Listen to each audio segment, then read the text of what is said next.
Welcome to NBC News. This is latest news for you. After winning back a slim, one-seat majority in Washington State Senate earlier this month, Democrats knew exactly what piece of legislation they'd take up first. Climate change is a priority for next year's legislative session, as are immigration and women's reproductive rights, all necessary to counter President Donald Trump's conservative agenda, State Senator Susan Nelson said.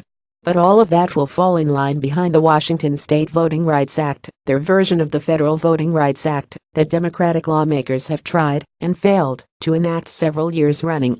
It would repeatedly pass the House, but falter in the GOP-controlled Senate. The odds changed on November 7 when Manka Dhingra, a local prosecutor, beat out her GOP opponent in a special election to represent the 45th District, giving Democrats the majority for the first time since 2012. Her victory would allow the evergreen state to finally pass progressive policies, she told Seattle's Alternative Weekly prior to the election, freeing lawmakers and previously killed legislation from the handful of people who hold the state Senate hostage.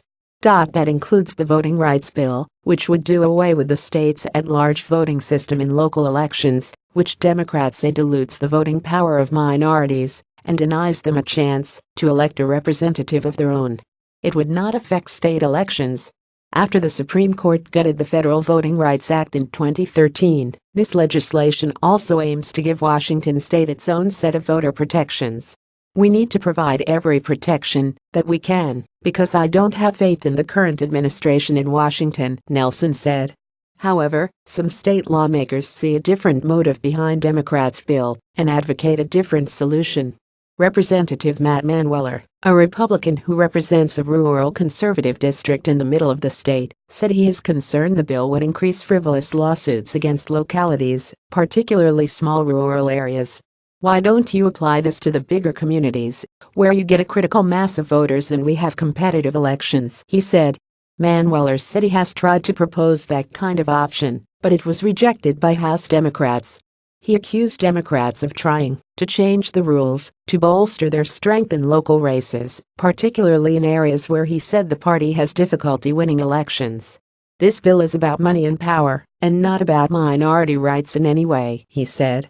If they change the rules, they will have a farm team to take on legislative races.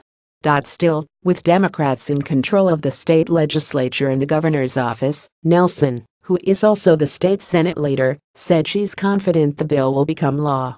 Currently, in cities around the state, there are no local election districts, which means candidates have to get the votes of an entire city rather than a specific district within a city for seats on the city council or school board.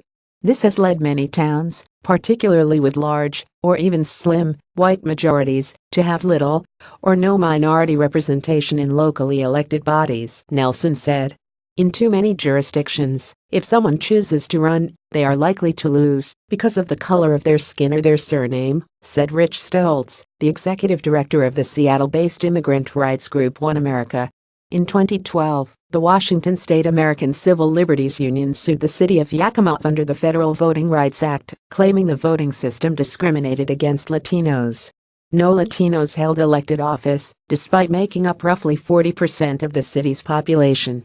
In 2014, a federal judge agreed, saying the majority routinely suffocates Latino voting preferences.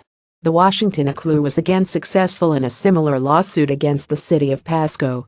As a result, several Latino candidates were elected in both cities, most recently in the November election.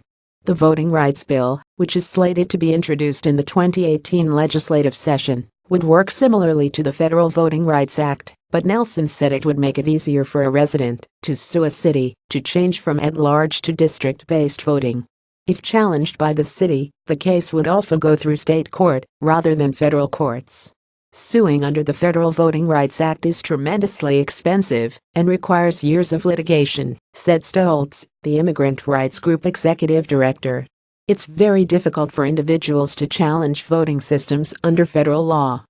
Justin Levitt, a voting rights expert and law professor at Loyola Law School in Los Angeles, said Washington's bill is not necessarily representative of a trend, but rather an example of states moving ahead of the federal government. States such as California and Illinois have their own versions of the federal law, as well. "The Federal Voting Rights Act is very powerful and good at some things," he said.